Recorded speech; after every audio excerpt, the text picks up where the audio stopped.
Welcome back, ladies and gents, to another episode of Film Frat Podcast, episode 7. Episode 7. And we racked up a lot of things to talk about. There's a lot. We've been kind of on a small hiatus. Yeah, we've been watching, not talking, but now we're doing the talking. Now we got to do the talking because honestly, we've been wanting to talk about this stuff.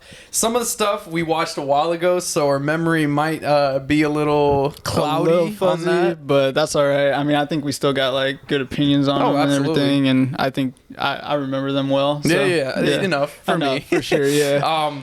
But yeah, we have a lot to talk about. So again, thank you for tuning in. Thank you for clicking on this. And yeah, let's just have fun with it. Let's jump into it. Man, the most notable thing that I had fun with the most that we watched was The Last of Us. HBO's The Last of Us, which is it's based on the video game Naughty Dog PS3. It came out originally. The Last of Us video game. Yeah, typically video games, they don't get like great renditions of movies or shows like typically. So what'd you think of this one? Because I know you've played the game. So what was your opinion? I played the game originally back in like it was like after it came out a year, maybe like 2014. And you didn't play the game, so you just experienced the show itself. Yeah. And a lot of it was very similar, but you got to think about like the medium in which it was presented. It was a video game. There's a lot of action, kind of free roam kind of experience, as opposed to the TV show. It's more of the TV show medium, so there's the blocking and the writing of it. So there are differences, I want to say, but the way it follows the video game is actually pretty close and accurate. Yeah, I think there's small differences and some stuff that wasn't included in the video game, I believe, that was in the show. But first and foremost, what'd you think of the casting? Pedro Pascal, right? Did a great job. Okay, and then Bella Ramsey. I think she grew on me like throughout the show. At first, I wasn't like 100% sold on her character and her being like so. I guess adult at such a young age. Yeah. It makes sense given the the living situation they've grown up in and stuff. But like, she was just so like she would do things that could get her killed very easily. I felt like sometimes. Yeah. But at some point, it kind of like you just like kind of realize, okay, this is her. This is how she is like all the time. So yeah, I mean, and she was what, like 13 in the story, right? And obviously she was born post kind of apocalypse with the whole what kind of what is the fungus? What was the actual fungus name? I forget. Well, it's like starts with a C. It's like cordyceps. That's what it is. Cordyceps. Yeah. And yeah, so going back to the whole casting, Pedro Pascal, fantastic. He did a great job, I was iffy with the whole casting when it was first announced. Obviously, Joel and Ellie, Pedro being Joel and Bella being Ellie. There was a lot of hate on Bella Ramsey when she was first cast as Ellie, because obviously people grew to love the video games. One of the most best-selling, most played video games ever, really. And so you really hold Ellie as a character to your heart. And when Bella Ramsey got casted as Ellie, there's a lot of flack because the resemblance wasn't there. Yeah. Bella Ramsey doesn't really look like Ellie modeled at all, right?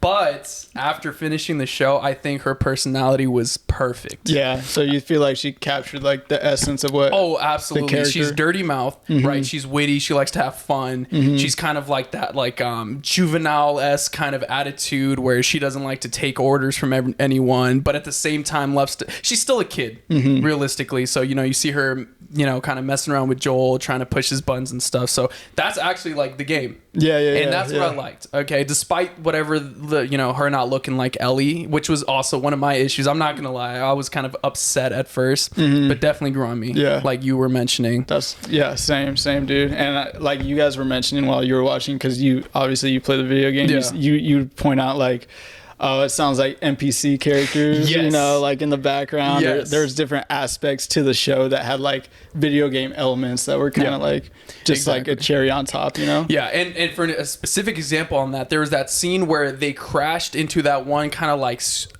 little store. Remember, their truck actually physically crashed and they had to get out. There's people shooting at them. Yep. And then Ellie had to like climb into the next room. There's perspective. You don't see the perspective of the guy shooting at them. You just hear him kind of giving his lines like, oh, I'm gonna get you, blah blah blah. That's very video game-esque because you're still in the perspective of Joel.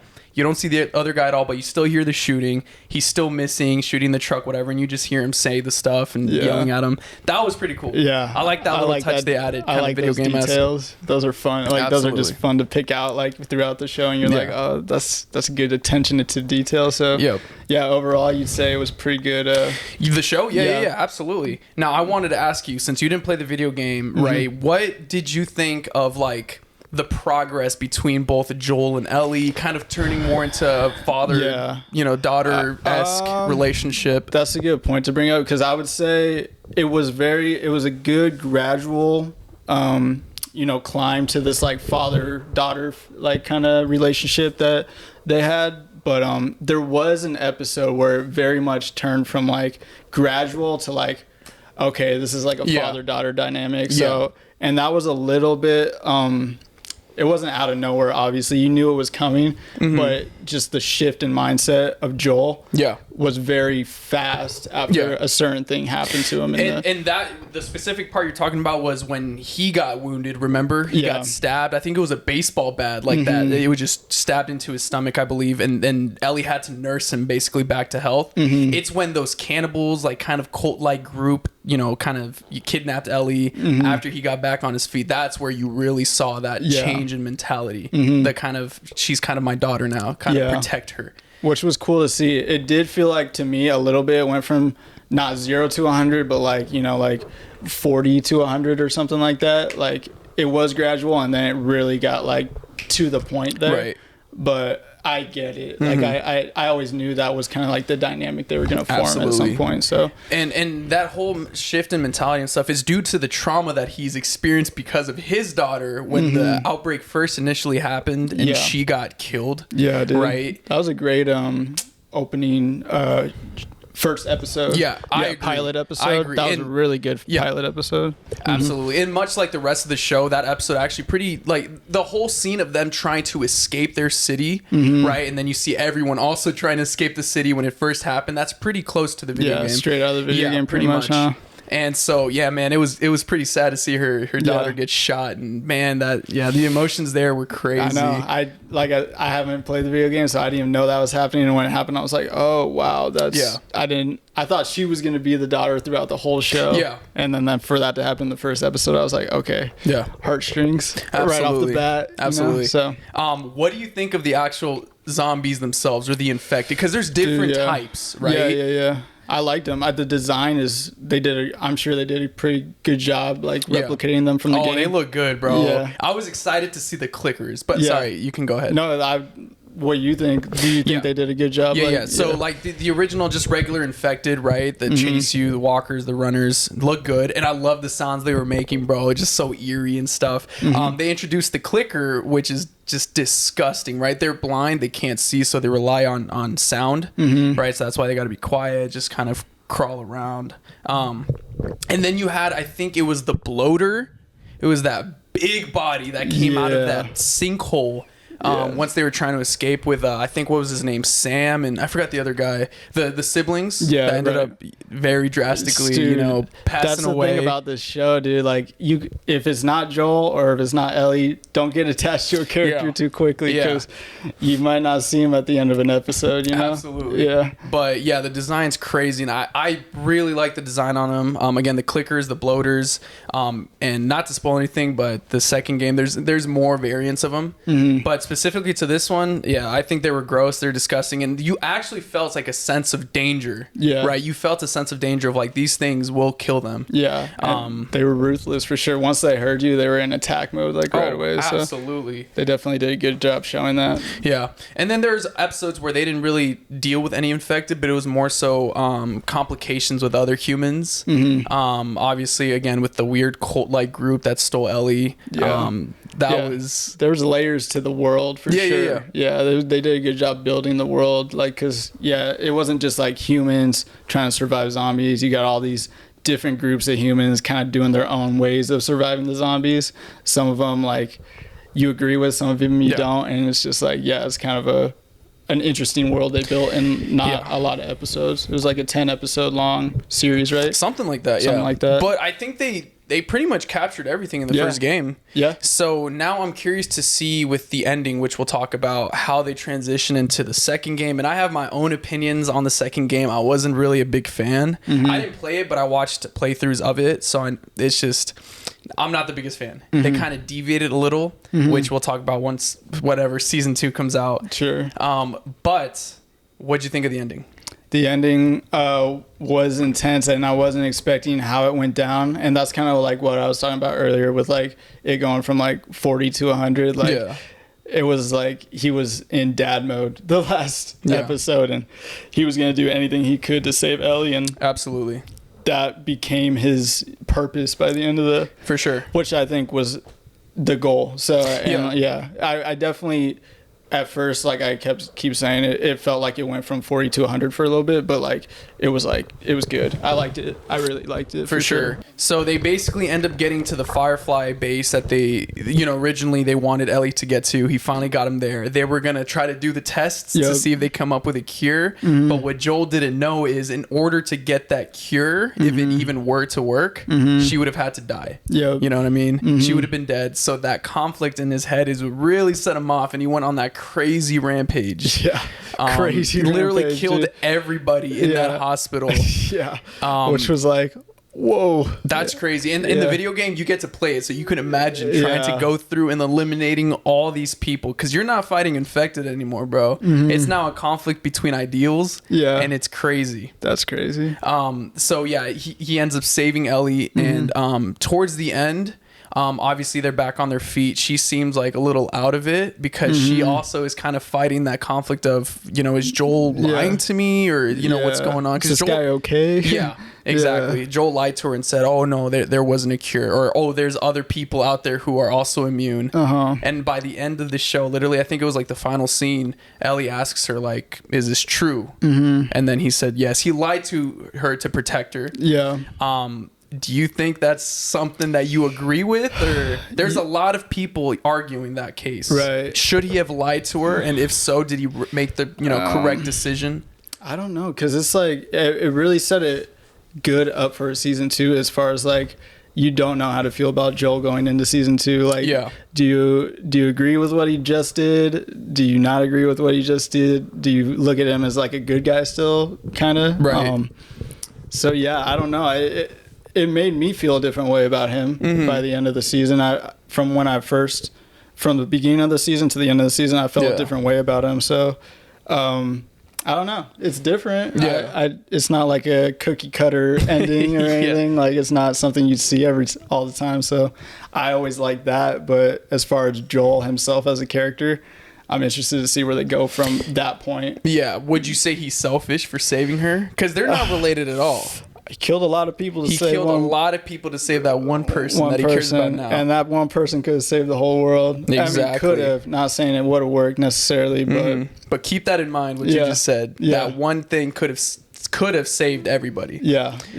So, it was kind of selfish. It's a selfish part on his end. Yeah, a little bit, for sure. But you're following these characters, so it's kind of like... You just got to go along with their ride a little bit. Oh, yeah, absolutely. Now, since you didn't play the second game or know what goes on, what's a prediction moving forward? Where do you think this could go from here? The way it ended. As far as like the relationship between Ellie and Joel, I think, I think Ellie is going to try to like pick apart Joel a little bit in the next season and kind of like get to know him in a deeper sense, as far as like, what the heck is going on with his mind? Like, where is his head at with them, and like what is his goal now? Like, and like, is he a good guy? Absolutely. Is he who Ellie thought he was? So, it should be a lot more tension between the two of them, I feel like, in the next one. Interesting. Okay. Yeah, that's cool. Talking about the other characters that I really liked, what'd you think of Tommy, Joel's brother? Oh, he was a good character. Yeah. I liked. They seem like brothers for sure. Yeah, definitely. Good casting for sure. Yeah, and I liked him as a character. And I think I liked him because it seemed like he was just trying to make his own way in the zombie world. Obviously, he left Joel, but like Yeah. What did you think of him? I don't know. I like the video game version more, but obviously there's a lot of similarities. I like who they casted. I like the way he looks and is presented. The whole mission of trying to find Tommy was actually pretty intense too. Yeah. So when they finally get together, link up, that felt good. I'm like, you found Tommy, bro. I know. But then it like seemed like it was gonna go to like crap like right away. It did, yeah. Yeah. Which was like, bro, this whole journey to go find him, and then like this is how it ends up. But no, I liked his character. I liked all the characters. I thought all the characters were pretty like well thought out and had good. Even the ones you saw for one episode. You gotta learn a lot about them for sure. So yeah, I think they did a good job building characters for sure. Yeah, good zombie show. So far. Yeah, so far. And it's a new take on zombies. It's a cordyceps, right? Which is something that actually does exist in our world. Yeah, which is cool. I like that aspect to it. Yeah, and the cordyceps, they're like a nest type, just being. So they move around in packs and do anything to survive, which is why they take over humanity, which, man, crazy. Yeah. And they were alluding to that, like in the first episode where it was the, what is it, like the interview with the doctor saying like there would be no cure. Yeah. If cordyceps were to take over, we're screwed. And that's kind of what happened. Well. But yeah, Last of Us, HBO. Yeah, good, solid watch. Yeah, I would recommend 100%. If you haven't played the video game, even better. Go ahead and watch it. Definitely recommend for sure. Sure. But jumping into some of the other stuff we've watched over the last couple months, we've gone into a little bit of the MCU. Yeah. Speaking of Ant-Man and the Wasp. Ant-Man and the Wasp. Quantumania. Let's see. I don't know. Personally, it was a fun watch. Yeah. Okay. It was a good experience in theaters. I liked the quantum realm, obviously, which is something they've explored a little bit. I was most hyped about this film because of Kang. Kang the Conqueror, right? Yeah. And his introduction, Jonathan Majors, right? Big shout out to him. He was also in another film that we watched recently, which we'll get into. Yep. But yeah, I was just most excited about Jonathan Majors playing Kang, and Kang kind of going into the new role of the Thanos, just that big overall threat that they end up kind of expanding on and building on until eventually you see him. And so it opens up, we're in the new saga of the MCU, right? The multiverse saga. So anything can happen. In terms of like the film itself, there's a lot of stuff that kind of bugged me. Yeah. Right? Which we'll get into. What bugged you? Oh, well, what did you like about it? Okay, what did I like? I liked Kang. Yeah, okay. Flat down, I think that's the best part of the film. The quantum realm was cool, kind of exploring, and you had what's her name? Steve Lang's daughter. Yeah. Yeah. I'll look it up while you're talking. Yeah. Go ahead. So his daughter and then her mother, right? She's the Wasp, right? The Wasp's mother, who was the original Wasp, she was actually stuck in the quantum realm for a good amount of time, and that's where she met Kang, right, and actually tried to help him, which you see the backstory explained in the film. And it was cool. They had a good dynamic, they got to know each other. And once she found out his real motives, trying to travel through these different multiverses, and she actually got a glimpse when she touched that reactor core. She got to see everything that he's experienced, and she saw him wipe out just civilizations. Just ruthless, just dangerous person. And keep in mind, I say dangerous because the way he is set up and who he is, this movie should have ended differently. Yeah. In my opinion. Yeah, I agree 100%. And honestly, if it would have ended the way that I think we're both thinking it should have, maybe, I would have really liked it, honestly. I would have really liked it. And I did like it a lot more than the second Ant-Man. Yeah. I was pretty disappointed with the second one, so I had low expectations going into this one. Okay. And so it was like a pleasantly good, surprising movie to me. But the ending is always going to be like that thing about it that I'm like, what was the point of doing that kind of thing? Yeah. But should we get into it? Kind of the ending? Yeah, absolutely. By the way, his daughter's name was Cassie. Cassie Lang. Yeah. Yes, Cassie Lang, which she also got her own suit. Yeah. Right? Yeah, she was a good character. I like their dynamic, the father-daughter dynamic. Absolutely. And I definitely really liked her character. And I liked kind of just the way she rebels and wants to help as well. Kind of like Ant-Man, but him being the dad and trying to take that responsibility, he just wants to make sure she's not in danger, right. which she will put herself in danger, and I'm sure she'll be a huge part of, you know, this next phase. But yeah, so Kang, being this dangerous guy that he is, right, now has to go against Ant-Man, has to fight Wasp, has his own army within the quantum realm for the time that he's been there. He's been stuck because of his core reactor that hasn't been working. Why did he get defeated so easy? That's a good question. I mean, that's like, because you like you're saying, they're saying this guy up, you know, to be the new Thanos kind of, you know? So it's big threat. Yeah, big threat. And for him to kind of get taken out the way he did by ants. Literally. Yeah. Literal ants. Yeah. When you said it bugged you, I was like, yeah, literally, bro. It bugged me. Like, literally, bro. It's like a couple ants took out this guy. It wasn't a couple. It was a lot of ants. It was a colony, like a huge colony of ants. It was a ton of ants, but at the same time, it's like they're ants, you know? And I'm just thinking, if this guy can't take on these ants, how is he going to be like any kind of threat close to Thanos, you know? Yeah, absolutely. And you got to keep in mind that this king specifically has traveled through these different multiverses. He's killed off all these civilizations. He's fought multiple versions of the Avengers. He even asked like Ant-Man, like, oh, you're Ant-Man, have I killed you before? Are you the one with the hammer? You know, alluding to the fact that he's faced crazy opponents before and has come out victorious. So with that itself, on that resume of killing that he's had, you would think this guy was more of a threat. Yeah. You know what I mean? I would just think a so. presence. Yeah, definitely. And then he ended up getting sucked into that reactor core and banished, which there's a lot of theories going around as to whether he's dead or if he's just stuck in that weird, what do they call it? Possibility storm or something like that. It's not like the quantum realm. It's something they're different. in the quantum realm. Yeah, they're already. But I remember how they go into the possibility storm where there's a bunch of different Ant-Mans. And so people are saying he's not dead. He's just stuck in that specific storm.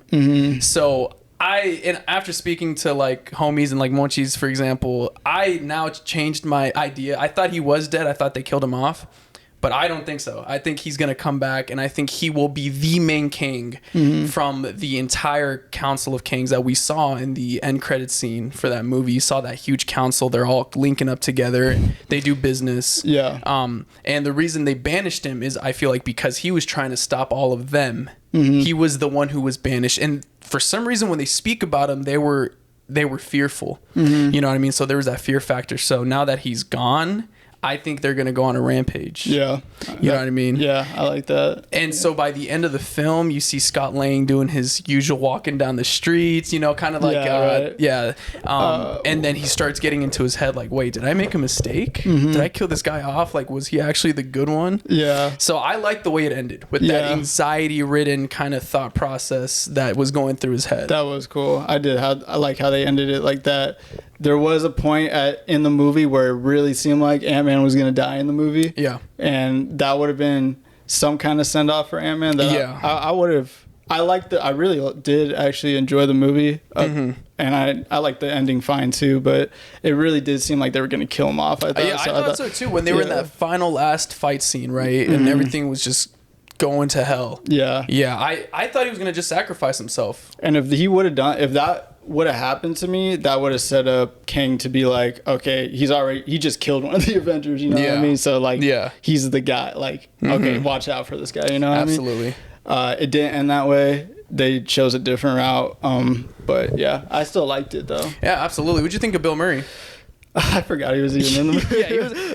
In the trailers, I did watch the trailer. They were setting him up to kind of be like this good recurring character, and it was kind of like based around him. Yeah, he kind of showed up just to flirt, right? Dude, he was what's her name's boothing, just raising her up. Yeah. Man, that was crazy. I was like, yo, there's some tension there. Yeah. And then he got killed off. Yeah. Which I was like, oh, all right, whatever. He did what he was supposed to do, comedic relief and whatnot, but.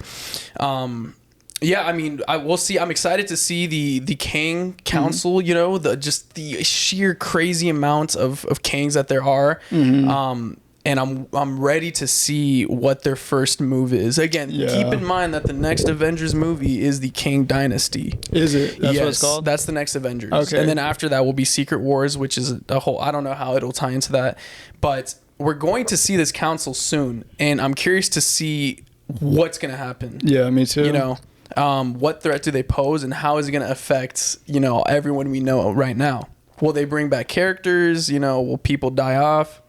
I hope they do. Yeah. I want to see some crazy stuff. Marvel needs to, like, they need to start doing, like, they kind of have a formula sometimes for endings where, like, you have an idea of what they're about to do, and, like, it ends up just being like this last little thing to make you think someone's gonna die, and then they don't die.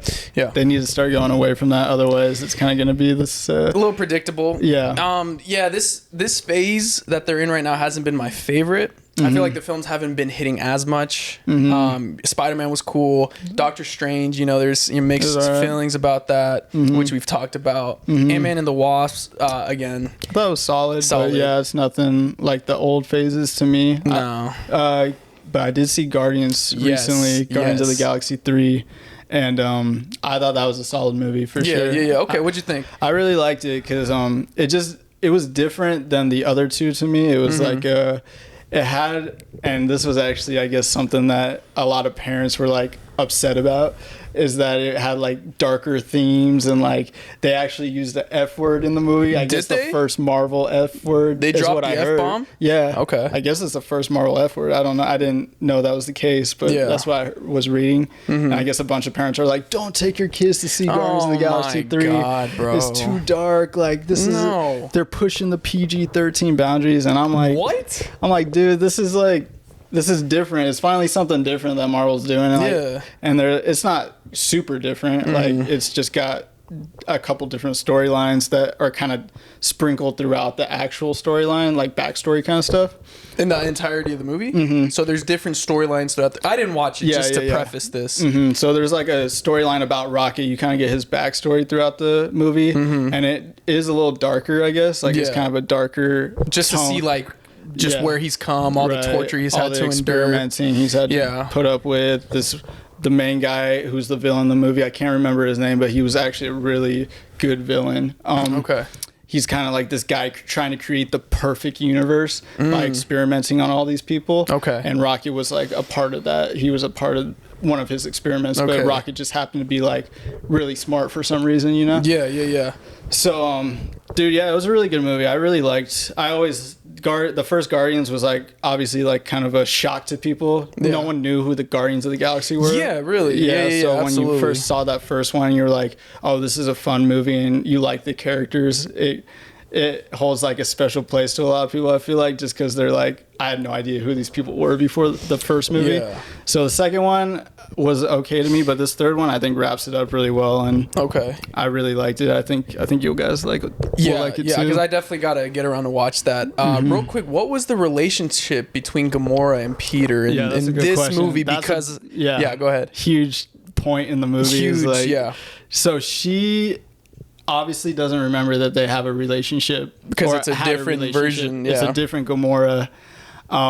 So the whole time Peter's kind of like spin game. He's trying to riz it up. Yeah, a little bit, and that's like he's always like kind of like if there's a girl in the situation, he'll kind of like try to like riz her up a little bit. Riz Lord. Yeah, a little bit honestly, which was kind of funny. But with Gamora, she's just like, I don't know who you are, and I don't remember us, and like, I'm sorry. And it's kind of him just trying to get through to her a lot of the time.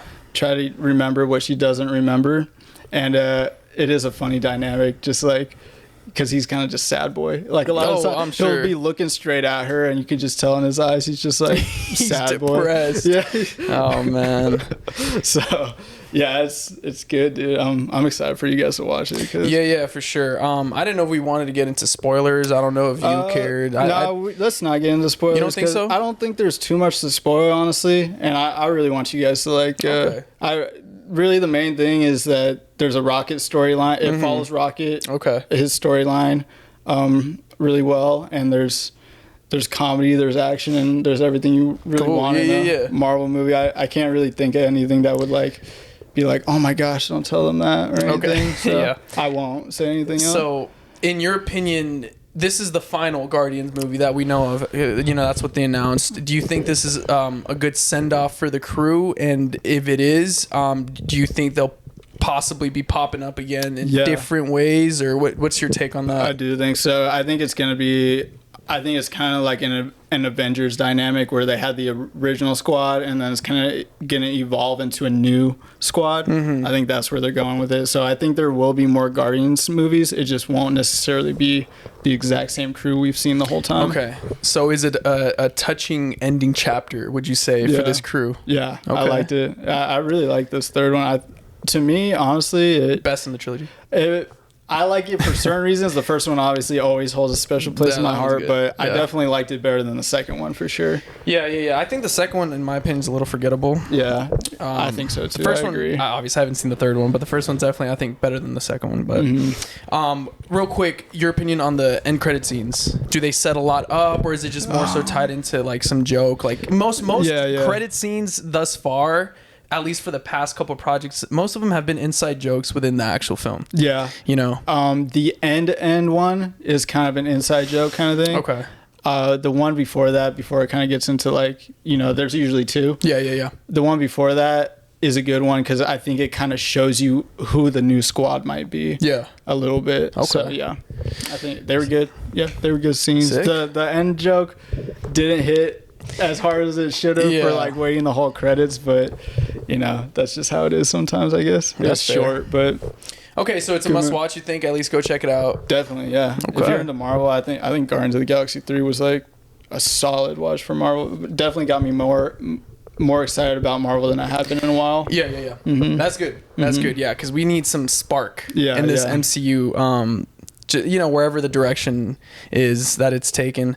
But yeah, so Ant-Man and the Wasp, Guardians of the Galaxy. Obviously, Jonathan Majors has been kind of on a roll this year. Right? Yeah, he's been landing some big roles. Oh, yeah, big time. And one of his biggest so far being Creed 3. Kind of playing, Adonis's childhood friend that he grew up on.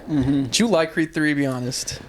I know we were kind of getting into this. We were kind of feeling mixed about it. But I know, it's like, while I was watching it, I really liked it, like a lot. Like I was like, this is a different Creed, and I still like it. I just don't think that it like fits as well into the trilogy. Like it feels like its own movie a little bit.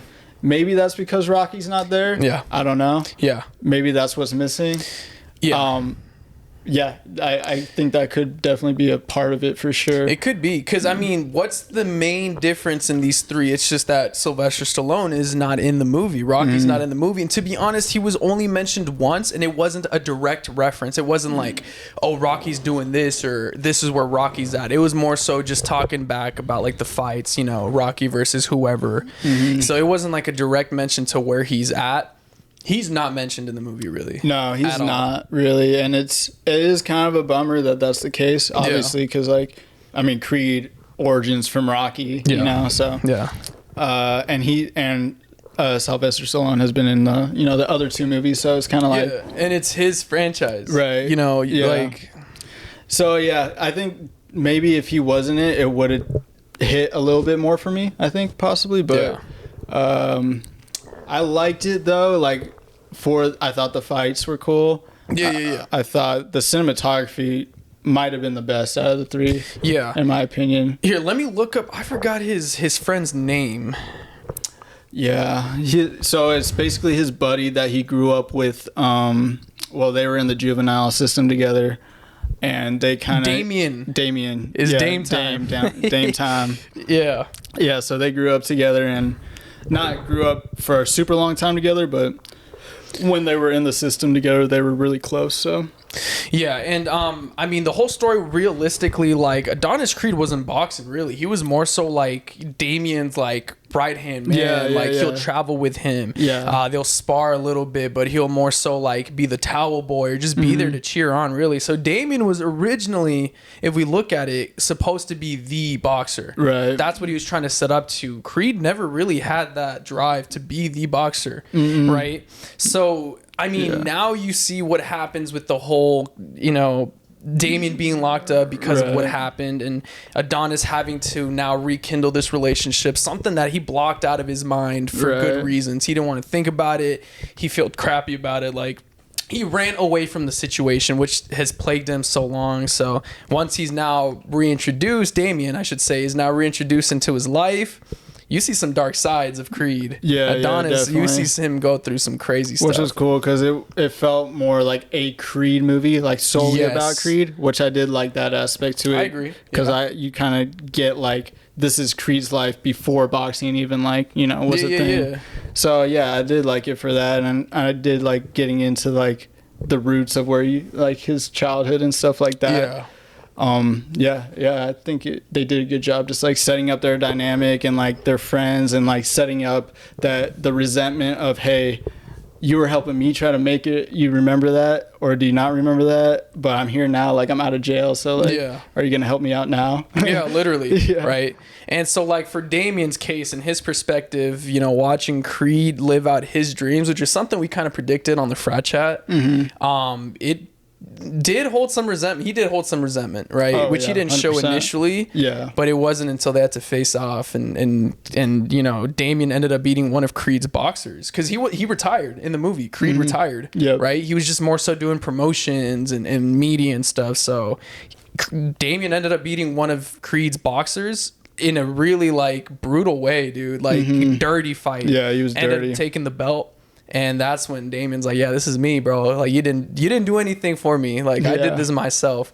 So yeah, you saw Creed get flustered and man, those fight scenes were good though. They were good. And I think it was a good movie. I think the ending maybe we talked about wrapped up a little quickly, possibly. Like I don't know. It went from in the final fight, it goes from like round 3 to like round like 13 or 15 or something like that. It was like 11 because it was a 12 round fight. Yeah, it did go from like 3 and then you had this huge cinematic fight, drawn out. It looked cool. Yeah, just a lot of imagery, like filled fight, and then immediately round 11 or 12. It's like you're telling me this sequence. It was like what, a 3-minute sequence? How long would you say that was? It was probably like a good solid 3-minute sequence that was very dramatized. It was like even the crowd wasn't there. It was very like visual, very personal to them. Yeah, like just showing like, okay, it's just us two in the cage. Let's fight this out. Whatever we're trying to deal with, which was the cinematography was really cool on that. Yeah. But yeah, I think the last fight, I just expected to be a little longer. Yeah, that was crazy. I feel like it was too rushed. The imagery in it though, I did like. There was points where like this huge like cell was in the way and like they were locked up and, you know, restricted and they were fighting within those like, you know, restricted bounds. And what else happened? Like it just looked spooky. Like it looked kind of like horror a little bit, which is kind of cool. Yeah. I don't know if I really got too much of the anime inspired like look to it. Yeah, I don't know. Maybe that was in the earlier fights. Exactly. Yeah. That's what I was thinking. Yeah. There was a point where in the first fight, I forgot who we fought already, but in the first fight, Creed was doing this thing where he kept dodging and it like hyper analyzed a specific spot he wanted to get to. The guy in the first one, wasn't it? I think so. Yeah. I think so. Yeah. But he would do like these cool dodges and then he would like focus on the liver, like hyper focus like an anime. Yeah. And then you see like the visuals and you see like his heart beating and then he misses it. He's like, damn, like it's right there. And he would keep doing it. Like that's where I see kind of the anime inspired look to him, which is cool. Yeah. I liked it. Yeah, definitely. Yeah. So what? Maybe it's the last Creed. I don't know. I don't know. I don't think so. You don't think so? No, I don't think it'll end like this in a trilogy. I think there has to be at least another. Yeah. If there is, I'm all for it. But if they wrap it up like this, I'm happy with it too. Are you? Because he was retired though. Because at the beginning of this movie, so I kind of am like, I don't know if he'd come back and box again. Yeah, like, I guess you're right. Like, who else could he even face now? Yeah. What other threat is there? Maybe fight Rocky's. God, what is it? Rocky. Fight Rocky. No, his grandson, or was it his son that he? Oh yeah, but his son doesn't even box. But imagine if he did. He fights Rocky's son. That would be something. Yeah. Overall, it was a good watch. I did expect a little bit more. Yeah. But I mean, just based on analyzing it, it was cool. I definitely liked it. I think the first one's still my favorite though. I think I do prefer the first two to the third one. Yeah. And maybe that is just because Rocky's in it. I think that really does add a layer to it that maybe it needs. Because it is another story. Yeah, it's another storyline within the film. And this one you can't plug Rocky into this third movie. There's just no place for him to fit in, really. Yeah. So I like it. I like how they I like the movie, so we'll see if they keep doing more or not. Yeah, fair. So, and plus, Jonathan Majors is casted to be playing in a Dennis Rodman biopic soon really? This year. Oh, that'd be sick. And I'm pretty sure it's the storyline where he's in Vegas and he asks, was it Phil Jackson at the time, right? Bulls coach, like, yo, can I take some time off to go just relax? It's just a crazy storyline. Michael Jordan had to go drag Dennis Rodman back because they were in the playoffs. Like, yeah. So I'm excited for that. Yeah, that would be cool. We'll see when that releases. I don't think there's really any news for that one just yet. But that's going to be sick. I'm excited for Dennis Rodman because Dennis Rodman is just crazy. Mm-hmm. And shout out to Michael B. Jordan. That was his directorial debut. Oh, yeah, yeah. Solid job for sure. Yeah, I liked it. And I mean, I just like Michael B. Jordan in general, great actor. Yeah. So to see him debut his first, film as a director, I think he's gonna continue doing stuff like that. Yeah, I hope so too, because I think he's got a knack for it for sure. Oh yeah, and I hope he starts like going into his own storylines, creating his own like originals. Mm-hmm. So that'd be cool. But Creed 3 is a good one. Yeah. I prefer this next one that we watched, which was John Wick 4. John Wick Chapter 4, which is the last chapter. Mm-hmm. So we think the way it ended, they kind of left it on a cliffhanger. Mm-hmm. So I think there will be more installments in this universe. I think so. I hope so. And I hope there is. See some other assassins. Absolutely. Mm-hmm. So I think it's John Wick's final chapter, but I don't think they're going to be closing this universe off. I think that'd be sick. Yeah. Because I'd love to just keep seeing action from these movies. Bro.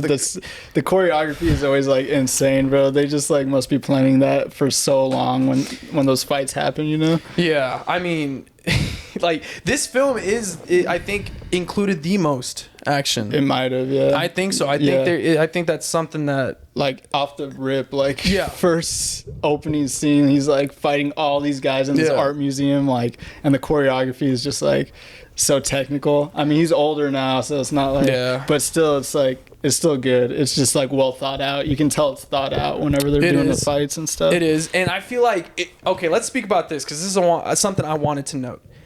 It's a long movie. It is a pretty long movie. And I wasn't expecting. It was like almost 3 hours, right? Yeah, had to be. I think so. Had to be. So within this movie, it felt like there were so many different storylines in order to fit one concise movie, right? Like it was him trying to be pardoned, right, by the higher table. Then he had to go back to his family to try to get back in communication with them. And then he had to go ahead and try to defeat the Joe Burrow lookalike. Like there was just so many different like storylines built in to kind of make this one concise film, which made it super long. But I liked it. I liked it too. So what was your favorite fight scene? Because I have one in mind that I thought was crazy. Out of this new movie? Yeah, out of this movie. Gosh, dude, it has to be the stair fight scene. Dude, yes. Yep. Yeah, where he's going up the stairs. Because it's just like such a perfect scene for a movie where you're like, he's trying to climb this thing and there's just all these enemies just lined up, just trying to take him down. It's a video game literally scene. Climbing these stairs, So it's like, and it's just badass. All the action's always so badass in those movies. So like he's going up these flight of stairs. He manages to get pretty far, and then he gets knocked down all the way back to the beginning. And then he goes up again, fights some more people, again gets knocked down a couple flights. Like it feels like he's timed because he has to get to this meeting, otherwise deal's over and they get killed. Yeah. So there was some anxiety there for me. I'm like, bro, ain't no way he's making it. Oh yeah, it was no like way. 2 step forward, 1 step back every time he would try to climb up these stairs. Bro, sometimes it was 1 step forward, 4 steps back. Like it was insane. Down. 15 steps back. Yeah.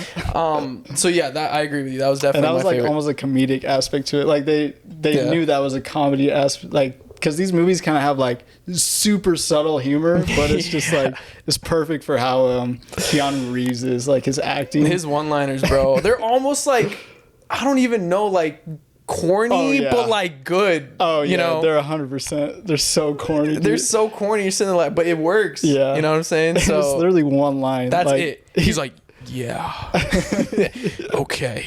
Literally. It's like, bro, come on. I liked it. What'd you think of the other characters? You had Nobody, right? Or was his name No One or Nobody? He kind of had like the Wild West inspired like weapons, and he had the dog. Yeah. That guy was cool. That guy was cool. I don't know if he was like he idolized John Wick, or he was maybe like a fanboy. I think it was hard to read him. Yeah, it was, because like at first it seemed like he was just waiting for the bounty to go up on him. It seemed like, but then he ended up helping him in certain situations. So, yeah, I don't know where his head was exactly, but he was a cool character, a different character. Yeah. And like, was he a part of the Assassins, or was he just like a rogue guy? I think he was just doing his own thing. Yeah. I feel like he was just like one of those guys who collects bounties and did his own thing. I don't think he was like formally like an assassin. Okay. Within any of the Continentals. Yeah, you know that's what I I thought. Okay, that makes sense. Yeah, so, but I do like that guy, and I hope he can come back in some way if they do, want to expand the universe further. What about Homeboy with the blind guy with the cane, and he somehow magically was able to survive everything and not die? And Yeah. He was badass. How are you blind and you just have the natural instinct of an assassin to just know where things are, and because he was John Wick's friend, right? Yes. And he was the one assassinating, trying to come after him, right? Yeah, because he's the one who got the contract. He presented to him kind of by force. Yeah. He had his own storyline, which is cool too. Yeah, I liked his character. I actually really liked his character a lot. Yeah. I thought he was a cool, because he wasn't really a villain. He was just given a job. But him and John also have like a history, so it's kind of. I really liked his character. Yeah. Yeah, absolutely. And again, the cliffhanger at the end, this is what we're referring to, is based on this guy, because at the end of the movie, he tries and goes into approach his daughter finally. There's no more like shackles on him. He can finally come in communication with his daughter. And then at the ending, you see the daughter of the original Japanese guy who had the Continental in Japan. That daughter, like, it looks like she's going to go kill this guy. Yeah. So it's like, all right, so what? This guy's going to end up dying off. Yeah. And this girl has revenge, trying to, avenge her father.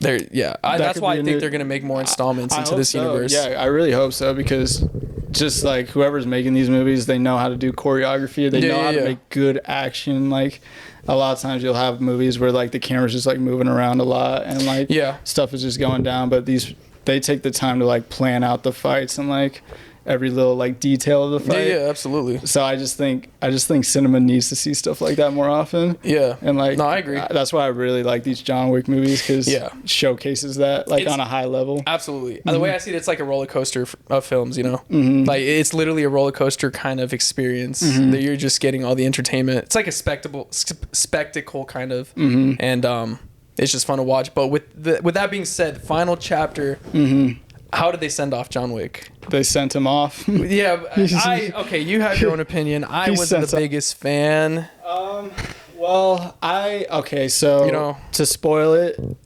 John Wick, he dies. He passes away at the end of this movie in a standoff with his buddy, his blind buddy that is also an assassin. It's literally a standoff, like walk 10 paces, turn around, shoot kind of thing. Yeah. And John Wick ends up passing away at the end of the movie. I like it because he wasn't killed by like a bad guy. You know what I mean? It was because like the way they've always made John Wick out to be is you can't kill this guy. No. He cannot be killed. Like, he is the best in the game, and like no matter what, he's just too badass and you're not going to be able to defeat him. Yeah. So like no villain ever defeated him. Yeah. It was kind of like the system that he was in kind of ended up not defeating him, but sent him off, I guess. You know what I mean? Sure. Like this assassin organization is kind of like how he was sent off. Do I wish he maybe lived a life after the assassin? I don't know if you can even do that once you're in it. Yeah. Maybe like he like lives a normal life after, but I didn't mind it. But what did you think? Like, what? I mean, I agree with everything you're saying, right? Thematically, it makes sense. He's not killed by anyone. Matter of fact, he's the one who decides when he wants to die. Right. That's what it felt like to me. He's laying there with all these injuries, and he's kind of like, I'm good. Yeah. And then he just dies, right? Yeah. Which I understand. And based on all the crazy situations that John Wick has found himself in, for him to die in this more normal way on his own, in his own terms, Very fitting. I agree. I just don't know if the reason it doesn't sit well with me, I don't know if it's because I wanted to see him kind of live a normal life again and kind of full circle back to the first film. Yeah. Right? Mm-hmm. Or if I just wanted to see him get pardoned and then he decided to die that way or something, you know, like not be part of this organization. I don't know. But it just felt off to me. And again, I get it. But man, I don't know. It's just such a weird ending to me. I didn't think John Wick was going to die. So yeah. It would have been cool. I agree. It would have been cool to see like him in his apartment with like a new dog or something, you know? Yeah. And like it kind of comes like full circle or something like that. But I didn't mind it, but I do see your take for sure. I would have liked to see that, definitely. Absolutely. But yeah, action packed. It's a must watch in my opinion. Mm-hmm. I don't know. Like the thing about these John Wicks, it's like, do you have to watch all of them in order to? It kind of is one concise story, right? Because like the next one always picks up from where the last one ended. So yeah, it is. It is one of those series that you kind of do have to watch. Not from the choreography standpoint, no, because that's always going to be great. But yeah, for the lore and like the backstory, you kind of do got to watch them in order to understand what's really going on. A little bit. It is a whole concise story, so that's why I just wanted it to go full circle and kind of end the way the first started. You know, I think that would have been a nice touch. Yeah, I agree for sure. Yeah.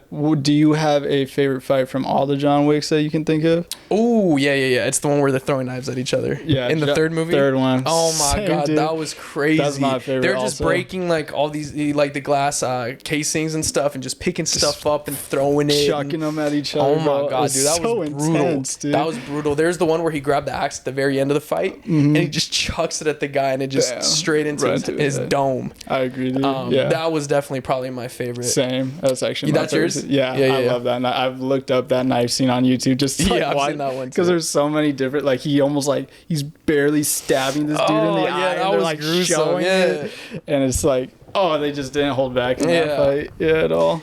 It was fun to see who was. It was also in the third movie, like one of the first fights in the library. Who was the NBA player?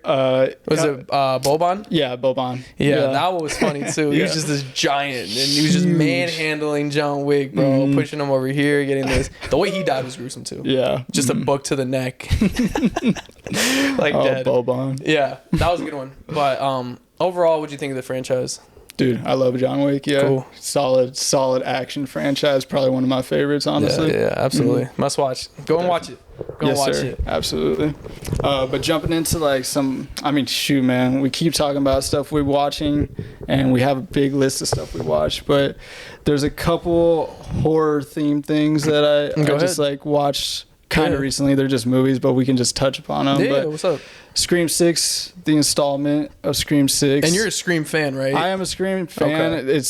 It's gotten into that phase where it's kind of like I'm not as into it as I was, because like they're just not doing it for me like they used to, I guess. Right. It definitely is a formula for sure. And Scream 6 was kind of the same, more of the same, but I think it was a solid installment, honestly. Okay. I don't feel the need to talk about it all that much. I mean, I liked it. Yeah, it was a good Scream. Like, if you like Scream, you'll like this movie. Okay. And that's pretty much like the extent of it, really. Okay. Like, if you, at this point, whoever has seen Scream knows Scream, and if you want to go watch Scream, then you'll go watch it. If you don't, then. Well, real quick, let me just ask this. Yeah. The killer. Predictable? Did you like the killer? If there was a reveal, because I didn't watch it, but if there was the reveal, what's your opinion? No. Okay. No to all of those questions. I did not love the reveal or the killer in this last one. And that's where it's starting to fall off for me. Is like I'll always like it. Usually think the movie's pretty solid until they reveal the killer. I'm just like, that part kind of seemed phoned in to me, Okay, yeah. What I do want to talk about, the horror movie that me and Mackenzie saw recently was Evil Dead Rise. Yeah, bro. And there's a lot of noise for that one. Yeah. Like, I didn't watch the first one, but, dude, the trailers were everywhere, bro. It was being marketed on anything. Yeah, and, like, I haven't seen the first one, just Evil Dead, the one, I think it was 2013. No, ain't no way. It must have been more. Here, I'll look it up. But go ahead. But not the original, like the remake of the original, the first one in this new series, but the trailer for that first one when I was a kid, literally, like, I would watch it just to try to see if I could get through the trailer of that movie. So like now I'm seeing like Evil Dead, like what they're actually about. Like, yeah. And when I saw this one in theaters, and oh my gosh, dude, I was exhausted by the end of the movie. Like literally, it was just draining. I was like drained, like from just like flinching and just like reacting to stuff on the screen, and just like there was like times where I was just like laying in the, like there's like nothing on the screen can make me jump at this point, because I'm just like they've gone so far, and it's just like it's gruesome. It's gruesome. Yeah, bro. I don't know if I'm a big fan of stuff like that, like just a gruesome, bloody gore, you know. But it's kind of like the weird thing about this movie is like it's not like it makes you react, but like there's almost like a comedy aspect to the person that's possessed. There's almost like this comedic, like tormenting, like personality to her that's just like kind of fun to just like watch, I guess. Like, okay, so it's like a possession film, like an exorcism kind of esque. Yeah, and it's so basic too, because like they just get right into it. They like there's an evil book. Someone finds the evil book. They open it. And someone gets possessed, and then it just goes into it. You know what I mean? But this book ties into like the first one. I think so. Yeah. But I think it's really just like if there's the book around the area, and someone opens it, and whoever it picks up first gets possessed. And in this case, it was the mom. Of this family that lives in an apartment, and her sister is also over to just kind of like get help, but then this ends up all going down. So the sister is kind of like the main character of the movie, the survivor, like trying to survive, you know. Well, the whole family is, but. And you said her mom's the one who was possessed. Yeah. Okay. Well, not her mom. Her sister. So the mom is a mom to 3 kids. 3 kids. Okay. And the mom's sister comes to visit, and she's looking for help.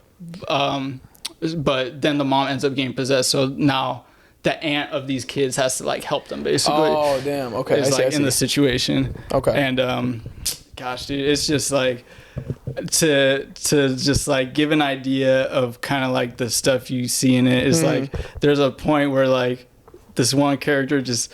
They're like fighting in the kitchen and like just takes like you just see the cheese grater on the ground, like, and they show it in the movie, and you at this point in the movie you already know they're gonna do something crazy with the cheese grater, and they just take the cheese grater just right on someone's like calf, bro. Just and you see it grate. Yes, dude, oh so my gross. God, bro. It's so gross. It's so gross, but.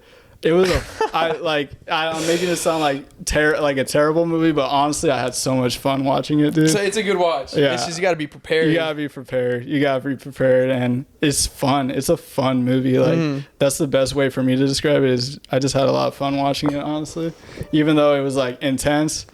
I'm into that kind of stuff. So if I can get like a good reaction in a theater, like where I'm like literally like you're looking away and stuff, flinching. Yeah, then I feel like it's a pretty good thing. And the mom was a great performance being possessed. She did a really good job. She was creepy, bro. Oh man. And no jump scares. Like there was no jump scares. Like it was just creepy, but there was like some shots that were like different though. Like you're like, oh, that was a creative way of shooting that, or that was a creative way to reveal that. Solid movie, dude. You know what I like in possession films and stuff is when whoever's possessed, right, just starts talking crap. Yeah. Like, is that in the movie? That's her, bro. She is an asshole. She just savage, bro. Oh my God. Dropping like some insults. Absolutely. That's I her. love that like, so much. And they like play into that. Like she is a tormentor. She's like, she just is so savage. Yeah. Bro. It's so funny, bro. Yeah. So it's good. That's cool, bro. That's good.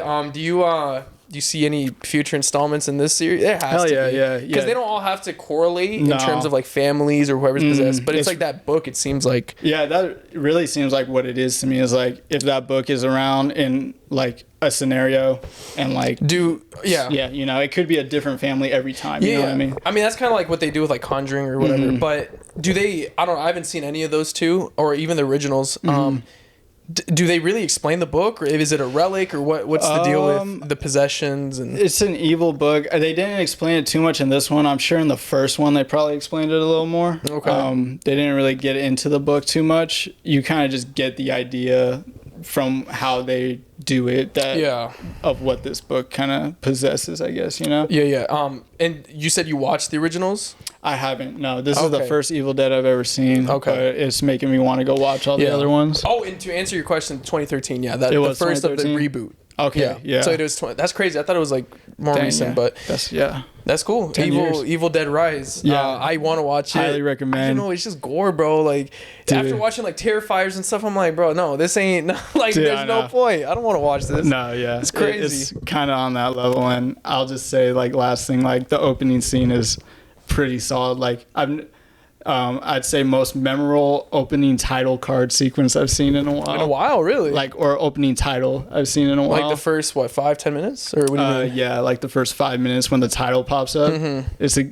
I don't know, it just like sets the tone perfectly for the movie. So it's like from the get-go, like, dude, you're already in it. Oh, yeah. That's cool. It's like the whole movie. It's a wild ride. So definitely highly recommend Evil Dead if anyone's into that kind of stuff. Yeah, shout out Evil Dead Rise. You convinced me. I definitely got to watch it. Definitely got to watch it, man. You know what, let's go ahead and not talk about no gore, man. Let's switch it up back. Let's do something more family friendly. Okay. More you watched Mario. Getting away from all the murdering negativity. You watched Mario? I did watch Did you like Mario? I liked Mario. That's cool, bro. That's all I need to know. Mario. No, but realistically, I didn't watch it either. Man, I really got to watch all these. What'd you think? Mario was solid, dude. Yeah, I think there's a lot of people that it seems like there's opinions out there that think it fell flat or something. Yeah, I've been seeing opinions on it. But for I don't know what people are really like wanting all out of a Mario movie. I don't know like what people's idea of a Mario movie was before they went and saw it, but I went and saw it and I was like, that was a Mario movie. So you know what I mean? So again, I didn't watch it and I don't mind obviously if we get into it. I'll just watch and enjoy it for what it is. Initially when we watched the trailer and we did a frat chat on it, we were kind of guessing like what it could be about.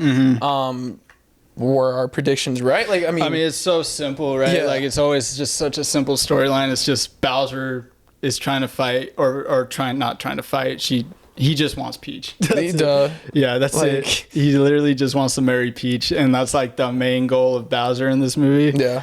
And then it just happens that Mario and Luigi kind of got thrown into this land at the same time. But were they normal people living in a normal world? So this starts with them in Brooklyn, actually. Oh, shout out Mikal Bridges. Just random plug. Yeah. Shout out Mikal Cam. We see you guys out there. But yeah, so they start out in Brooklyn. They're like plumbers, you know? Yeah. And like their whole like get up, you know, like the red and green and their costumes, the way they explain that is like that's their selling point. I will say the highlight of the movie is Jack Black as Bowser. Yeah, that's what I've been seeing, and I've been seeing some song that he was singing. What's that about? Peaches. Yeah, and it's like trending on like Spotify and Apple Music. Like it's up there. Cole Bennett made a music video for. Did he? Yeah, I did not see. That's crazy. Of Jack Black singing it. Yeah, it's in the movie too, and he has like a music piece. That's something dope to look forward to. Okay, cool. Yeah, good to know. I saw Jack Black was really playing into this Bowser role. Did you see him at the red carpet with his Bowser inspired fit? Like what is it? It was like his suit, and then he had like the horns and the flame. That looked crazy. That looked clean, dude. That looked clean. That was a fit for sure. Yeah, and he was really. I love Jack Black. Yeah, me too. The way he just plays into these roles. Absolutely, I love Jack Black too. How were the other actors? What were the performances like? I would say everyone did a good job. Even Chris Pratt. There's like nothing about Chris Pratt I didn't like. I think he sounded like Mario. Did he? Yeah. But you can some hints of Chris Pratt. A little. Not really. Mackenzie kept saying he sounded like Danny DeVito the whole movie. Do you agree? A little bit. He did kind of sound like Danny DeVito a little bit maybe. But, interesting.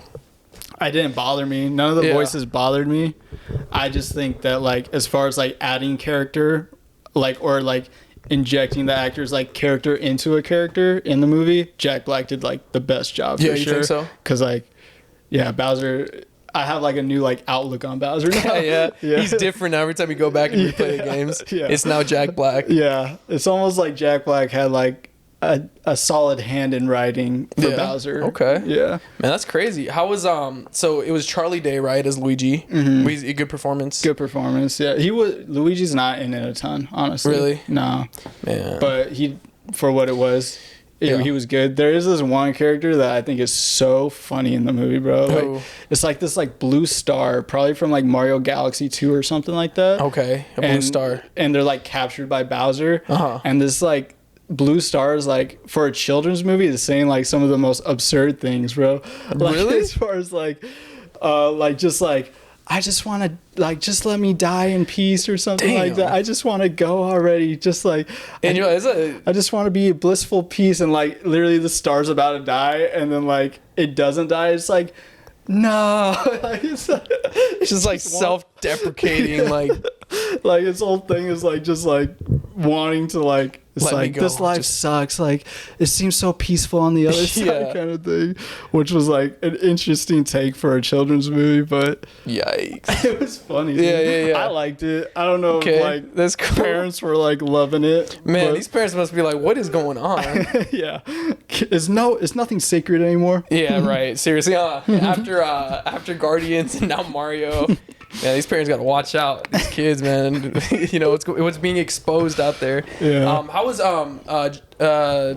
who played Donkey Kong? Seth Rogen? Yeah, Seth Rogen. I almost said Joe Rogan. It's Joe Rogan. I'm the Joe Rogan voicing Donkey. Yeah. How was Seth Rogen? He did a good job. Yeah. And it kind of gave me a new outlook on Donkey Kong as a character too. I will say, I don't know if this just bugged me just because I know like that this is a thing, but the character design of Donkey Kong, I feel like it doesn't look like Donkey Kong. You know what? much. That's what a lot of people have been saying. Even before the film came out for like promotion, people were saying that design was like just different. Yeah, it was way too mascot-y to me. It was like a mascot. That was the only like gripe I had with Donkey Kong, but Seth Rogen did a good job, and I really liked the character that they gave Donkey Kong, like kind of like this flashy, like cocky teenager kind of vibe.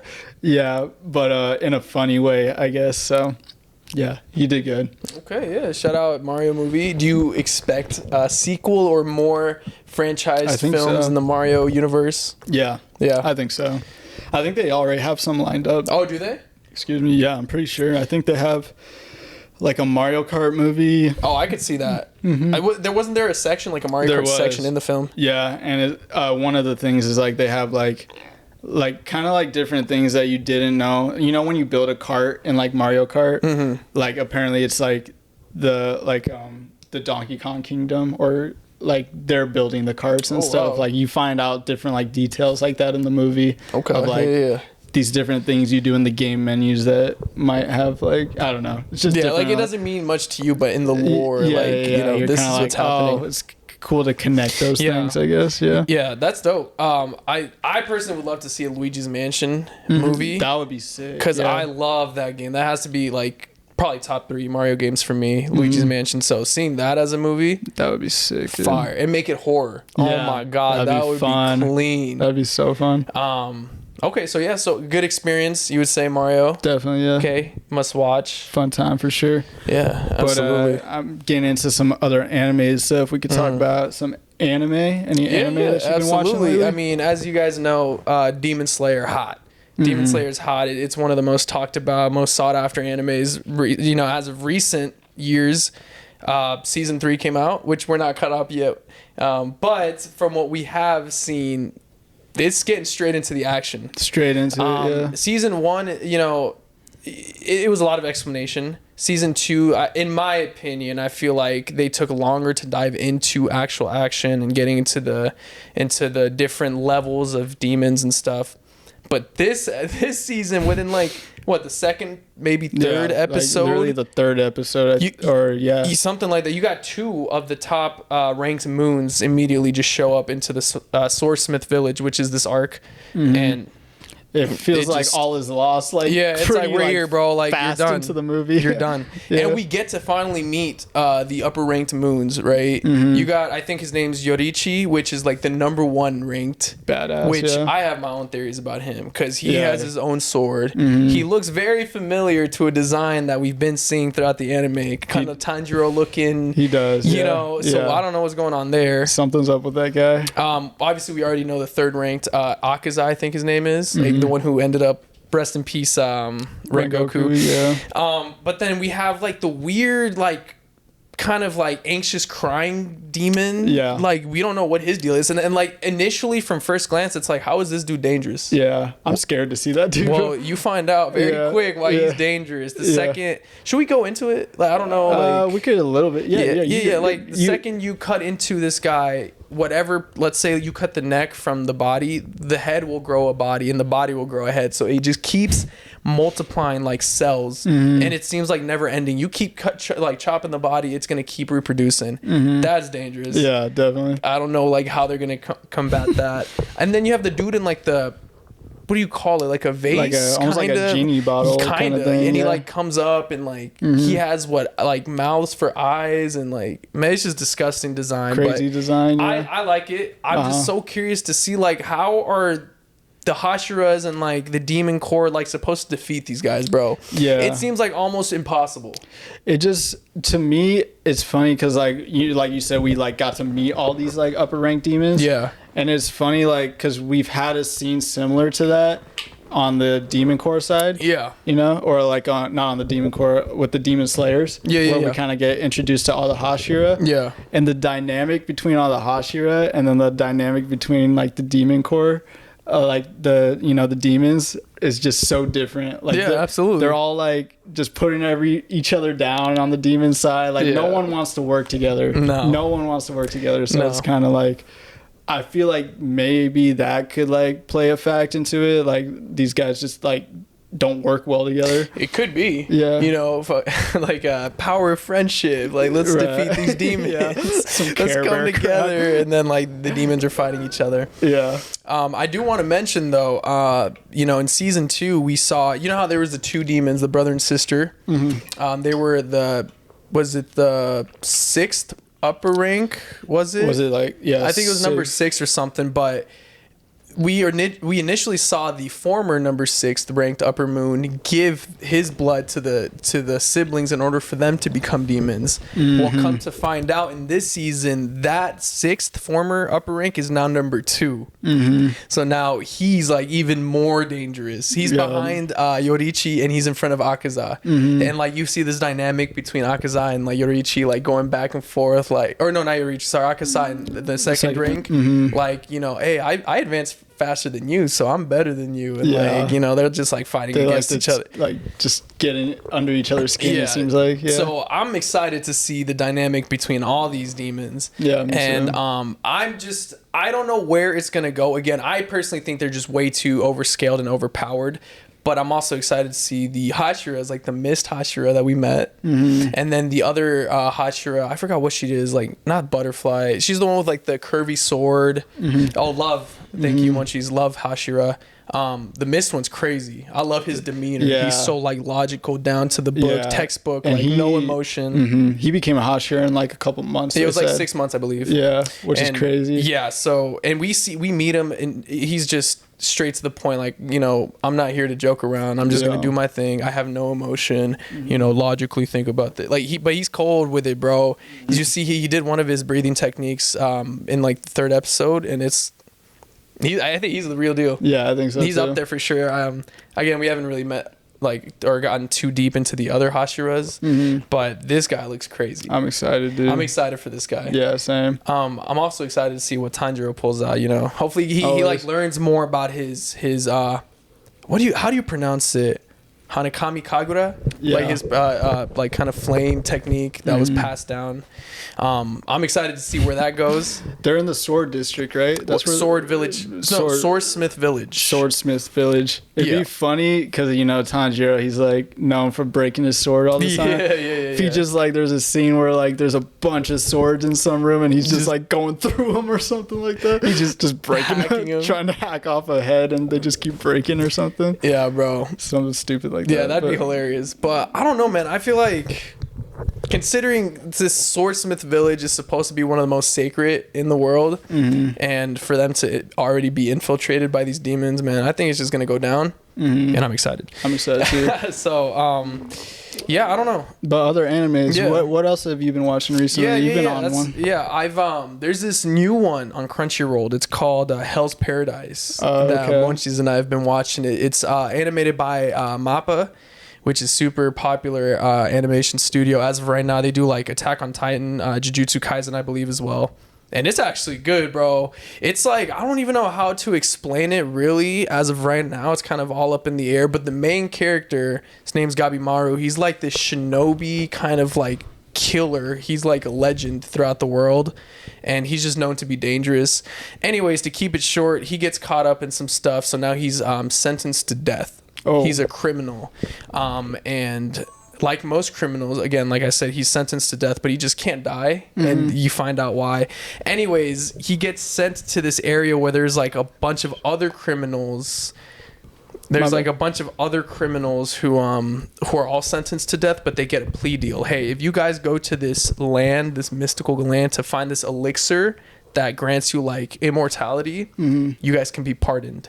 But only one person will be pardoned out of like this group of, let's say, 15 criminals. So they all jump on this boat to go to this mystical land that is like crazy, filled with just a bunch of mystical, fantastical beasts. And that's sick. I don't even know like how to explain it really, but 5 episodes in, there's so much world building.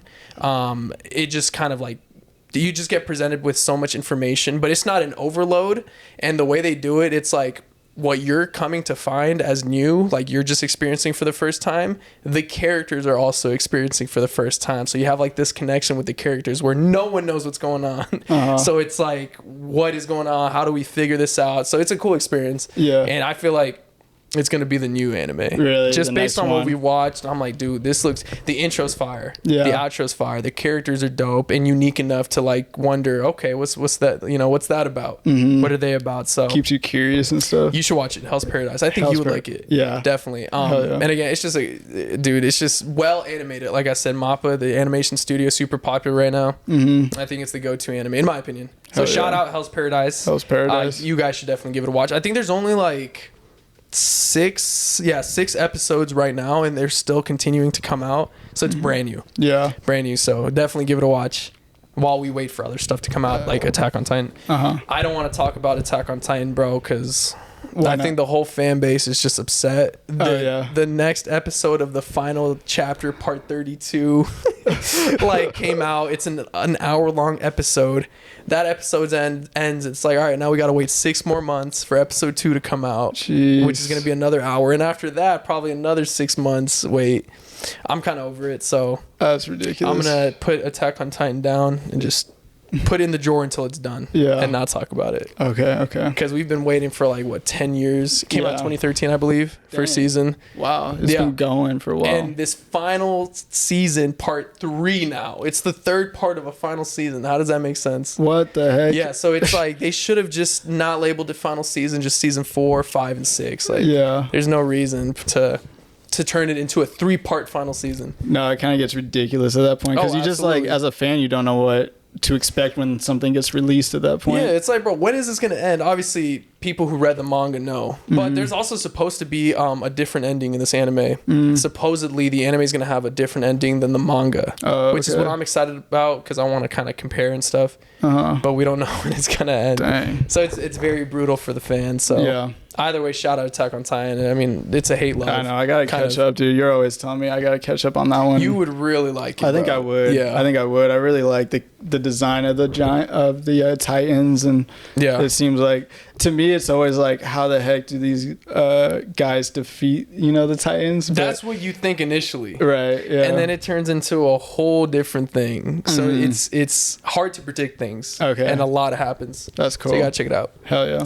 Yeah, absolutely. So animes have been hitting. I'm actually excited for the lineup of different stuff, like Jujutsu Kaisen, Demon Slayer, Attack on Titan, now Hell's Paradise. 100%, dude. I'm excited for that. Yeah. So, I mean, what are some projects you've been watching? I know you've been kind of telling me about some stuff that... Yeah, there's a couple shows that I've watched recently that I definitely think I got to give a shout out to. Swarm is one of them, which is on Amazon Prime, and it's by Childish Gambino. So Donald Glover. He's acting, or he made it. He made it. I believe he wrote it and directed it. Okay. He wasn't the sole director or writer, but he was part of the process, and like I think he is a big part of making the show. Okay, and it's interesting, bro. Yeah, it's an interesting show. So basically, it's about this girl who is a huge fan of this one artist. She's just like the biggest fan of this very Beyonce-esque artist, I guess. Like kind of the same vibe as Beyonce. Like musician. Yeah. Okay. Yeah. Mm-hmm, exactly. And she's just so.